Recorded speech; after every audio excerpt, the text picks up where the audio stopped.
Hi friends, welcome back to my channel. কেমন আছো তোমরা? আশা করি সবাই খুব ভালো আছে, সুস্থ আছে, আর আমিও খুব ভালো আছি। সকাল সকাল ব্রেকফাস্ট কিন্তু তোমাদেরকে দেখিয়ে দিয়েছি, খই আর দুধ খেয়েছি। আর এখানটা জয়দীপ করে এনেছে প্রচুর বাজার।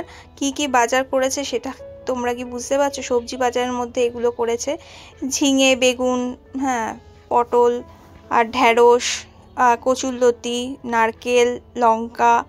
আর মাছ বাজারের মধ্যে এই যে চিংড়ি মাছ এনেছে, হ্যাঁ, মাছের ডিম, মাছের তেল, এইসব আনা হয়েছে। আর এখানটায় দেখো আমি ছাড়াচ্ছি, তো চলো। চিংড়ি মাছ ছাড়াতে ছাড়াতে আমার জীবনটা পুরো শেষ হয়ে যাচ্ছে না এই গরমটার মধ্যে। মাথা আলাদা করো, এই বডি আলাদা করে ঠিক করো, তারপরে শিরা ছাড়াও। বাবা, আজকে মাছ যে কাটে ও ছাড়িয়েই আনে, মাছ যে কাটে সে বসেনি, তাই জন্য আমার কাটতে হচ্ছে। আর বাড়িতে ছাড়ালে কি একটু ভালো করেও ছাড়ানো যায়, কিন্তু আমি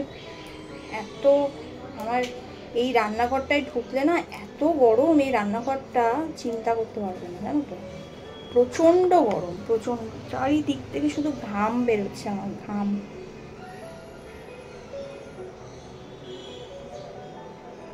এক বোতল জল খেয়েছি সকালবেলা, সব যেন বেরিয়ে গেল আমার শরীর দিয়ে, এরকম অবস্থা। কি গরম, কি গরম। অনেক দিন ধরে ইচ্ছা করছিল যে চিংড়ি মাছ খাবো, একটু মালাইকারি খাবো। আনতে বললাম, চিংড়ি মাছটা খুব ফ্রেশ যেটা এনেছে, সাইজটাও মোটামুটি ভালোই বড়। আমাদের মতন মধ্যবিত্ত বাড়িতে এই সাইজই ঠিক আছে। মাঝে সাঝে টাকা পয়সা হলে তখন আর একটু বড় চিংড়ি আনা যায়। এখন যা জিনিসপত্রের দাম বেড়েছে,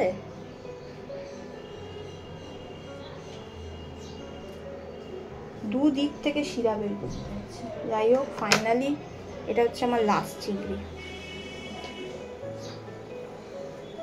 ফাইনালি শেষ হবে।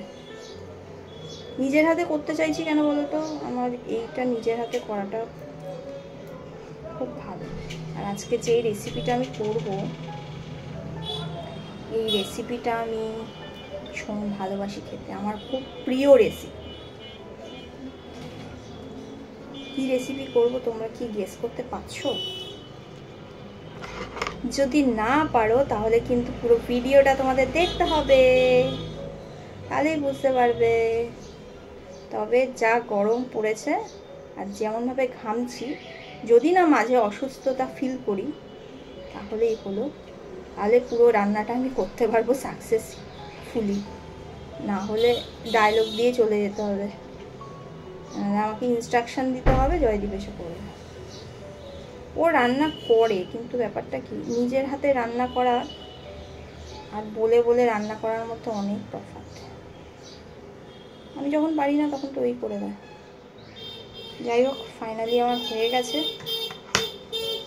এগুলো। এবার একটুখানি ধুয়ে নিই, তবে তোমাদের সঙ্গে কথা হচ্ছে। ধুয়ে পুরো পরিষ্কার করে নিয়েছি চিংড়ি মাছের মাথা আর হচ্ছে এই চিংড়ি মাছ। এইটা কিন্তু আজকে আমি করব না, এটাই আমি ডিসিশন নিলাম। রান্না করব সেটা তোমাদেরকে দেখাচ্ছি। কি রান্না করব দেখো, আমার তো অবস্থা খুবই খারাপ দেখছি, পুরো মুখ চোখের অবস্থা কন্টিনিউয়াসলি ঘেমে যাচ্ছি। দাঁড়াও, দেখো এখানে আছে মাছের ডিম, আর এখানে আছে মাছের পুরো সাদা সাদা তেল। এটাই আজকে রান্না করব। এই গরমে আর পারছিলাম না দম নিতে, খুব ঘাম হচ্ছিল, আর এই রান্নাঘরে সত্যি সহ্য করা যায় না, তাই এই ফ্যানটা কেনা হলো। আর এই দেখো রান্না আমার পুরো কমপ্লিট। দুপুরবেলা তোমাদের পুরো মেনুটা বলবো। রান্না তো কমপ্লিট করেছি, কিন্তু শরীরের অবস্থা খুব খারাপ হয়ে গেছে। কারণ হচ্ছে, প্রথম তো চিংড়ি মাছটা ছাড়াতে অনেকটা টাইম লাগে, আর আমার ব্যাক পেন আছে, সেটা তোমরা জানো, অনেক দিন ধরেই তোমাদেরকে বলছি। আর কালকেও বেরিয়েছিলাম, সারাদিন স্কুটিতে ঘোরাঘুরি হয়েছে, ব্যাক পেনটা প্রচণ্ড পরিমাণে বেড়েছে। তারপরেও নিজেকে কষ্ট দিতে চাই না, কিন্তু তারপরেও কষ্ট দিয়ে ফেলি অজান্তেই। তো চিংড়ি মাছটা ছাড়াতে অনেকটা টাইম লেগেছে, সেখানেই বসে ছাড়িয়েছি। তারপরে মাছগুলো ধুয়েছি, মাছের তেল, ডিম ধুয়েছি, সবজি টবজি গোছানো আছে, এগুলোও করেছি। তো যাই হোক, এগুলো করার পর তারপরে রান্না বান্না করেছি। আর আমার তো একটাই ওভেন, তাই জন্য একটা একটা করে পথ করতে হয়, অনেকটা টাইম লাগে।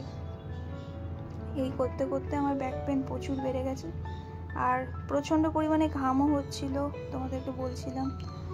স্নান করলাম, এসে স্নান করে তারপরে ঘরে এসে ফ্রেশ হয়ে এসির তলায় বসে আছি। এখন আমার টাগড়াটা জ্বালা করছে, নাকও জ্বালা করছে, জানি না ঠান্ডা লাগবে কি। যতটা চেষ্টা করছি ঠান্ডা যাতে না লাগে সেই ব্যবস্থা করছি, কিন্তু হয়ে আর উঠছে না গো, জানি না কি হবে। এবার জয়দীপ আসবে, জয়দীপকে বললাম একটু আখের রস নিয়ে আসতে, এতক্ষণ গরমে ছিলাম তো একটু আখের রস কিনতে গেছে, আখের রসটা খাবো, খেয়ে তারপরে ও স্নান টান করার পরে খাওয়া দাওয়া করবো।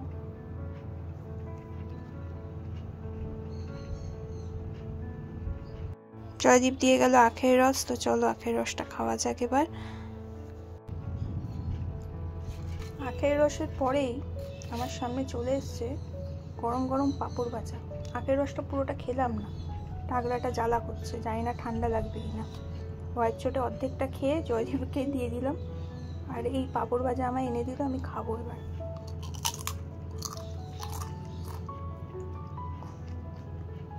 ভাজা পুরি তো সবারই ভালো লাগে বলে, আর আমার তো বেশি ভালো লাগে। দুপুরের খাবার নিয়ে বসে পড়েছি, জয়দীপ নিচেই বসে আর আমি বসি চেয়ারে, কারণ কোমরে ব্যথা, নিচে বসতে পারি না। তো ছিল চিংড়ি মাছের মাথা বাটা, ছিল মাছের তেল, ছিল মাছের ডিম ছিল, আর খেয়ে দিয়ে একটু শুয়েছিলাম। তারপর ঘুম থেকে উঠেই আকাশের এই সুন্দর দৃশ্যটা ক্যামেরাবন্দি করলাম। আর বিকেলের টিফিন হিসেবে ছানা খেলাম, আমন্ড খেলাম, আর হচ্ছে কলা খেলাম।